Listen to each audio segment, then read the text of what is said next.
I'm Mike, and this is my workshop. This is the start of a series I've wanted to do for a while. If you've seen my videos before, you know for a small workshop, I'm pretty well equipped. I have all sorts of power tools and a vast array of chisels and planes and stuff like that. But you don't need that to start woodworking. So inspired by that, I went down to my local discount store, went to where they sell all the tools, and I picked up the cheapest woodworking kit I think you can buy. So I'll bring you in, show you what I got, and then we'll go through the bottom line. How much is it going to cost you? It's going to be a lot less than you think. So here is our basic kit, or what I think you need to get started in woodworking. So we'll start at the very outside, work our way in. So here is a set of 3 chisels, or 4, pardon me. Here's a set of 4 chisels that I picked up. Again, these are the cheapest you can buy. These came in at $6.99 for 4 of them. I mean, that's nothing. They do need a bit of work. I'll cover that later on in the video. And you don't need any fancy stuff for sharpening. All you need is a bit of sandpaper and a scrap of an old kitchen counter, and you're good to go. So you have your chisels, which is great. You need to measure. Simple little tape like this. You can pick them up. This is one I had, but when I checked there, tape like this would cost you $2.99. 16-foot tape. The next then we have is our plane. Now, I didn't get this plane in my discount store because it's not something you normally come across in the discount store. I got this on a well-known shopping website named after a big river. And this plane and the little block plane, fortunately the little block plane wasn't really usable, came into a total cost of $19.99. So, I mean, that's a lot. For €20, that's a lot of stuff. So you can see there, you're well set up. I video how to set up a plane that you've just bought. I'll put a link up in the description, or put a link up here in the description. I'll be part of this playlist. But I'm going to count this for the purposes of this. I'm going to say that block plane was only worth €3. So I'm going to say €17 for the plane. Now, you can buy a plane for €17. It'll be a plane in this design with different adjustability on the blade, or you could do like I did with this one and just find it. This is something a neighbor of mine was getting rid of. You can find planes like this all over the place on the likes of eBay and stuff. You can see I've been using this, and that will come in at a cost of sweet Fanny Adams. The only thing that it cost you will be your sweat. I will probably be using this for a lot of our videos because obviously free is the best way to get in, and this is the cheaper one that you can buy online. Again, all you have to do is that bit of work in the video to get it set up and get it going. So I'm going to leave that here. Here again is something I didn't get in my discount store because I had one, but a toolbox saw like this will set you back about a tenner. So I'll jump up then to these clamps. One of these clamps is an old one that I found in a bin that was broken, and I put a new jaw on. The other one I bought, the one I bought was a tenner, so I'm going to say €20 for 2 clamps. 2 clamps is your bare minimum. So this saw is great for starting out, for doing your rough cutting. These modern saws that you buy in your hardware shops, things like that, they have combination teeth, which means they can cut across the grain and along the grain. Show you a piece of timber here. So these saws are toothed so they can cut this way and this way. They have what's known as combination teeth. So they're great for starting out, particularly when you don't have anything like a bandsaw or a circular saw. Right? For finer stuff then, we're going to need a finer tooth. And rather than going for an expensive fine tooth saw or razor saw or whatever, I got this small little junior hacksaw set comes with a little fence. We'll be able to cut metal as well as do our fine bits. And this costs $4.99. That's a lot for $4.99. And blades for these are very readily available. We're going to need to make holes. So I got this set of drill bits. This set of drill bits again was $4.99. And then we have a square. Square is vital. A little combination square like this gives you the advantage that you have a nice steel ruler as well, and you have a 45 and 90. This came in a set with a few other bits. We won't be using those bits, but the set cost me $9.99, so I'm putting the full price of $9.99 there. So that's the basic tools I think someone starting out would have to buy. There are a few things that I think most people would have. For example, a hammer. It's a normal claw hammer.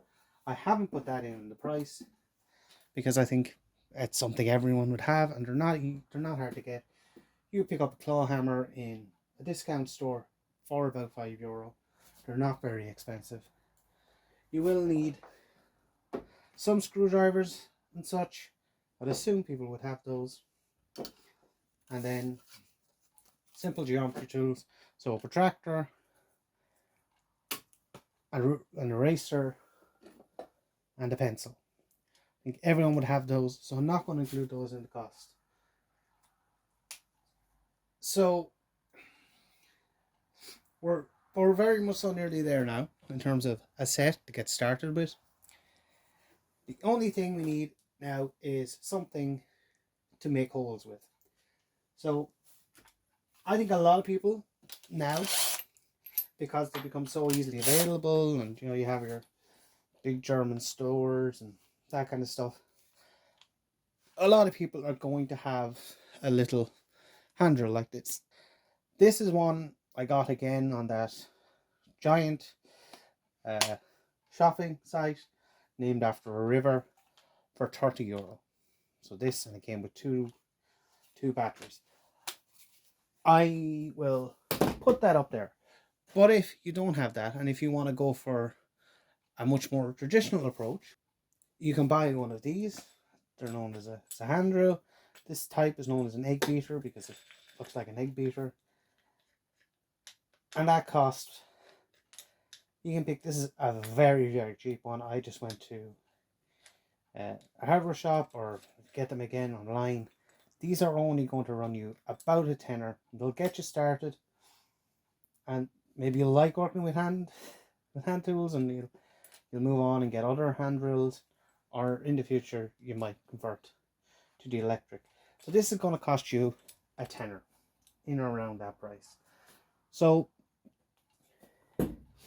taking all of that into account, how much does this come to?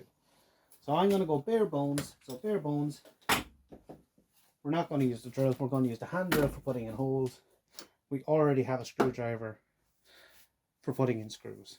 So where do we come to? So this kit then, which will cover most everything you want to do when you're starting out and allow you to do quite advanced projects, it's going to cost you just shy of €90. But if you just want to start and you just want to try and do a few projects, you can easily get by with just the handsaw, because you can use it as a square, a hammer, and a couple of chisels. Remember as well that woodworking tools, like I've shown here, are relatively easy to come by second hand from eBay, car boot sales, and these are as bought today prices. You could get this kit for half of what I'm spending on it. So now we have all our edges that we're going to need to start our toolkit, and we need to sharpen them. So for that, what do you need? You need one of these, an India stone, lubricated by oil.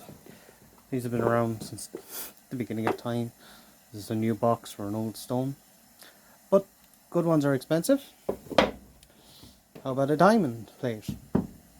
Super flat, super accurate, super fast. This is actually metal impregnated with tiny little diamonds.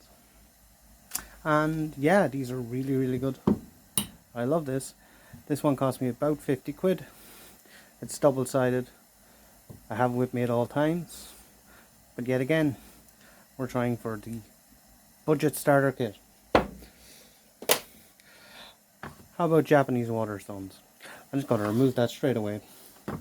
I love these guys, but again, a good set of these is going to run you a couple £100 for a really good one. They are well worth it. No, for my money, if you're just starting out, all you really need is some cheap wet dry paper that you can buy in most any shop that sells paper, like body shops, hardware stores, you name it. A little bit of double stick tape. Again, we're talking €2 for this roll, I think. There's nothing. Some lapping fluid. This is just window cleaner. And a flat waterproof surface. So for this you can use, I've used bits of old countertop with plastic, Formica plastic on top, or tiles. I was very lucky to find this in a bin. So this is literally just an offcut of a piece of marble. And all we're going to do is stick our sandpaper to that, and that's going to be our flat surface. So why is a flat surface important, and what has it got to do with sharpness? So I'm just going to explain that quickly now. So in broad strokes, what sharpness is when two mirror faces meet. So in the case of a chisel or a plane blade, what you have is a flat bottom onto which you put an angle. That angle is what's known as your bevel. That bevel is normally about 30 degrees. When you have that bevel done, then for the very last little bit you put a slightly steeper angle on it called your honing angle. And the honing angle thickens up that edge just a little bit but maintains your sharpness. So I'll just show it here in reality on a chisel. You can see here on this chisel I have my bevel, which is this top part, and my honing angle, which is 25 degrees, just in the last 2 mil or so. And that's about as much as you want. That's as far as you want to go. This one I'll have to grind down my bevel again because I don't want too much of this honing angle. But again, that artificially, I can just get it in focus. So that artificially thickens our edge a little bit, because if we kept it at this 30 degrees, we go into a very fine edge. And it means then that we get the sharpest, most durable cutting edge we can. Now I know all these angles and stuff seems very confusing, and I can understand that. But in broad strokes, 99% of the time, when you buy a chisel, it's already going to have this bevel on, this 30 degrees. So you're going to do all your sharpening initially on that first, and then literally to get that bevel, you're going to find where that sits. And I show this in detail better later on. Find where that sits, and just raise it the smallest amount, and give it a few passes then on that slightly higher angle, and cut off the back.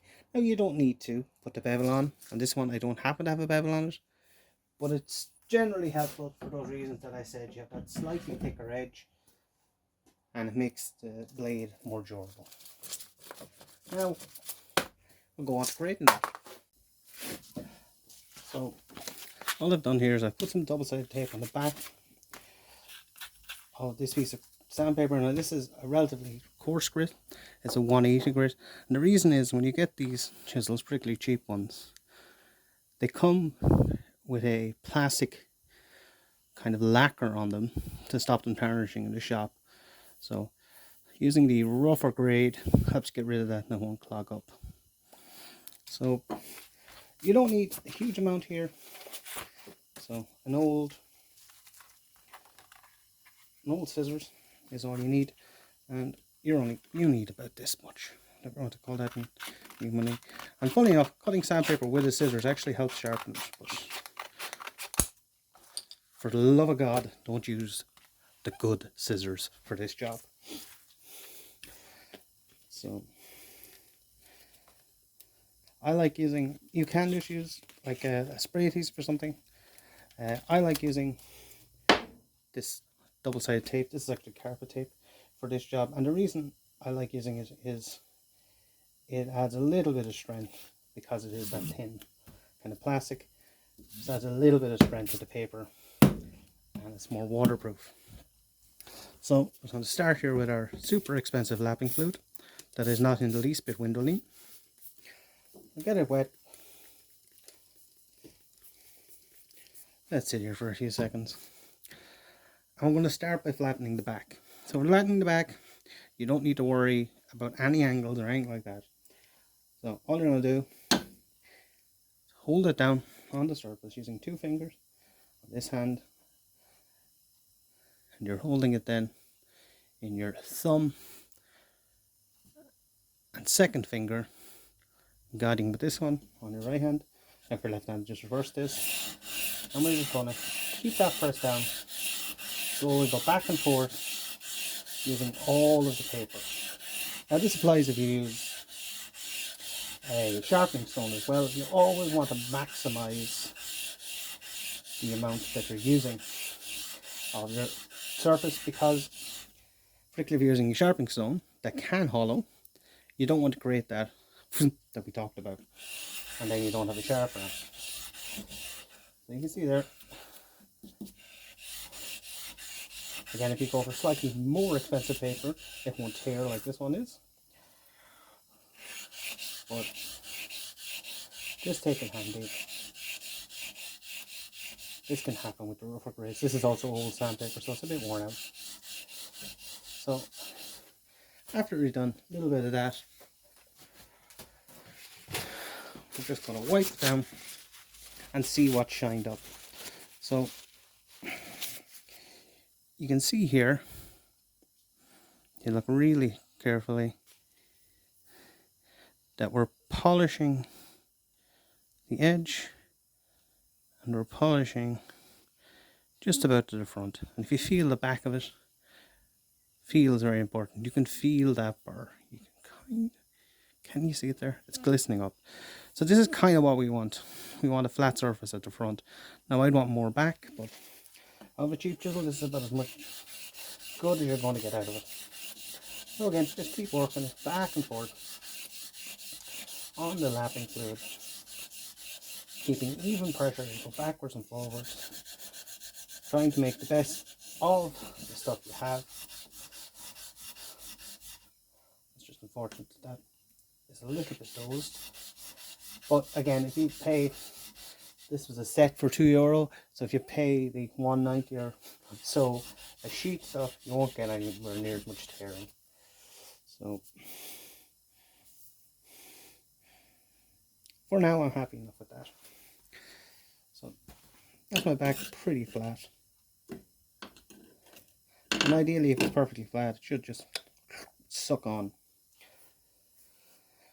So I need to repeat this step with all of these chisels and with the blades out of the 2 planes.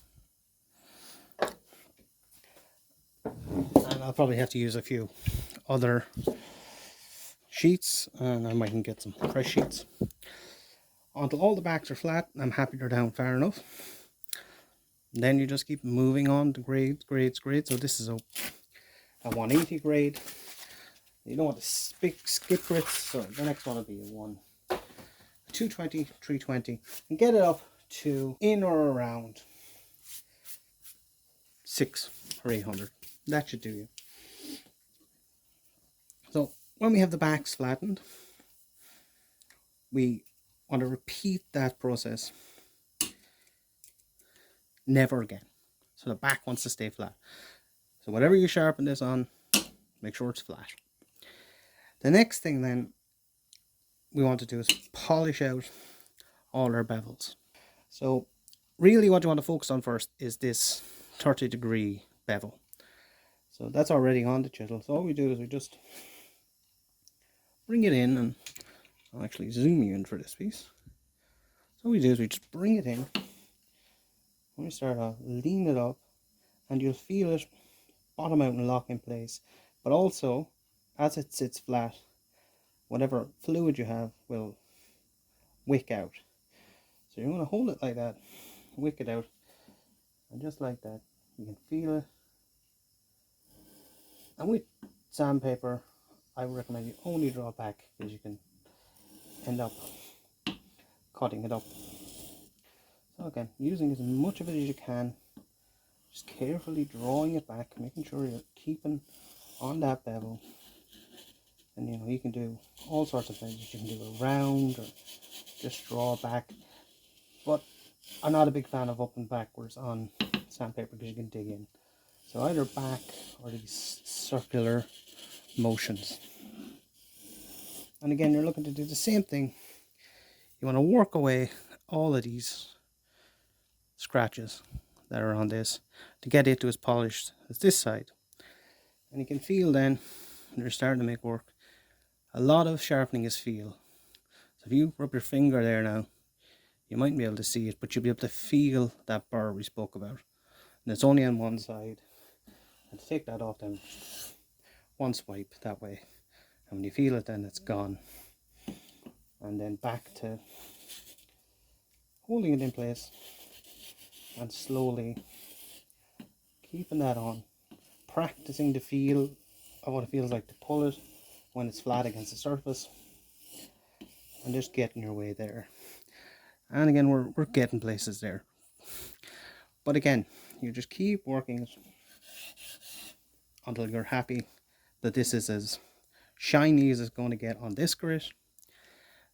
Then move on to the rest of the chisels at this grit. Or plain blades as it happens. Blades and these need the same treatment. And this is the last time you'll Just see keep that going on screen. until everything is as shiny and as flat as you can get it at that grade. And then you just keep going up in the grades. From, I started here with 180, so the next one is 120, 320, 400. Then go to 5 or 6 and then 800. And just repeating that and learning slowly. Just forget about the honing angle for the minute. Get used to that feeling of what it's like when it's in place. Again, just put on a bit of fluid. Look for it to wick. Feel that down. Just keep working your way and just practice keeping it flat. Practice makes perfect. I'll give you an example. I'll do all of the grades and come back and just show you what you can get just with the sandpaper. And then when you have all of them done, you might want to put on that honing angle, and that is literally, you're just going to feel where that's sitting and lift it just a scooch and drag it back, drag it back, drag it back. This doesn't need to be inches long. It only needs to be about 1 millimeter long. Once you have your hand in and you can feel it, you can feel, as well as when it's sitting on this flat, you can feel when it's sitting on that honing angle. And I would put the honing angle on only at the higher grades. Like maybe started at the 400, couple of rubs on the 600, couple of rubs on the 800. And then again, wiping the back. Now, if you don't feel confident in doing that, there are tools you can get for sharpening when you're starting out.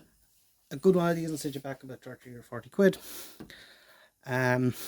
A cheap one, maybe a tenner. And what you do with this, they generally come with a guide. You simply screw in these sides, and they hold your chisel in place. And then you can set the angle you want by inserting it here, moving it to where you want it to be, lock it in place. There's a little wheel on this, and the wheel, I just need to make sure it's locked down properly. And the wheel sits there, and the wheel rides, and you go up and down with your wheel, and that'll hold your angle exactly as you're going through. It's a tool I have, obviously, but I feel that the feel is more important than anything else. But certainly if you don't feel confident doing this, pick up one of these. They are a godsend. So just to note, we're talking about keeping our backs, the backs flat. This will be the only time we will do this much work on the back of the chisel, because it's important we have it flat. Any other time, let's say when we get a chip out of the chisel or we're just sharpening it, most of the work is going to happen on the honing angle. And when the honing angle gets too far back, we're going to set back on the bevel and work the bevel back to reduce the thickness of that honing angle. So we'll do most of the work here. It'll gather its burr. So let's say we start at 8, or 6, then 8, and then we just give a little rub on the back, only at the higher, to knock back that burr. And again, like that. And with that and a bit of practice, you can get these chisels as sharp as any fancy system you want to use. So along with our chisels, we need to do our planes. So this is the plane blade out of the jack plane from the Cheapest Toolkit in the West. This is the plane out of the block plane. I've already done the block plane. You can see it's nice and shiny. So for a start, it's the same general principle. We're going to start just keeping even pressure down. This time we're using 2 fingers on the right hand to guide, and just slowly back and forth. And again, you might get a little bit of it. You'll just keep polishing that until you get a surface. And it's the exact same principle for the wicking, only this time you're holding the chisel in your hand like this. These 2 fingers are acting as your steadier, and you're going to lift it up until the wick's out. Just work your way back. And the exact same principle applies with the chisel. Don't worry about the honing angle until you have all the others done. I recommend starting with chisels first. The sandpaper is getting worn out now, to get the feel, and then you can move on to your planes. Just work your way up until you get to the higher grits, and then at the higher grits, that's when we'll tip it up a little bit to give us that bevel. Now, I promised I'd bring you back when I had all the sharpening done. So this is, that guy brought the whole way up. You can see how much wider this has got just with continued sharpening. We now have a nice flat space through here. Then we can rest everything on. The back is beveled. And that's about, see if we can get into light, that's about the amount of bevel I'd like to see. We're talking just about 1 mil on that honing angle. Just about 1 mil. And just off the sandpaper, you can see that is shaving sharp. Now another great tool, as well, I'll show you how to build, is this just drop. This is literally just a piece of an old leather belt. On it I put a little bit of metal polishing compound. In other countries I believe it's called semi-chrome. Here it's called autosol. It's just a chrome polish. And you just put it on the leather and give it an even number of passes. I'm just going to say 5 or 6 here. And basically that polish, that chrome polish, is very, very, very fine. And it'll just help polish out any scratches that might be in it and give your chisel that extra sharpness. And again, you're always feeling, just with your thumb, never down, always up, just feeling for that edge. Knowing where to go in terms of sharpness is always important. So as you're sharpening, like I said, you're going to get this burr on the back. You're going to knock it off. But how do you know if you're there? As a general rule, I'm trying my best to see it here. My grandfather had a saying, which is, if you can see it, it's not there. Which basically means if you're sharpening and you can see a line along here, you're not sharp.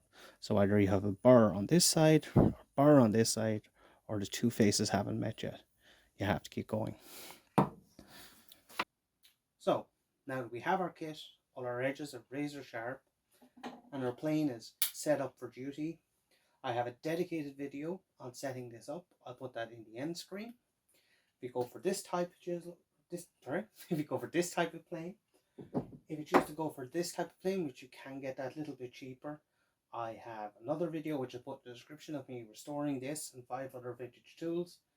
And it just describes basically the difference between the adjustments here and here.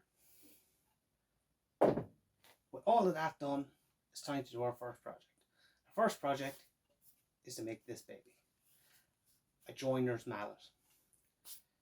And it'll cost you a grand total of nothing. Free. You can make this out of scrap. First project costing you nothing.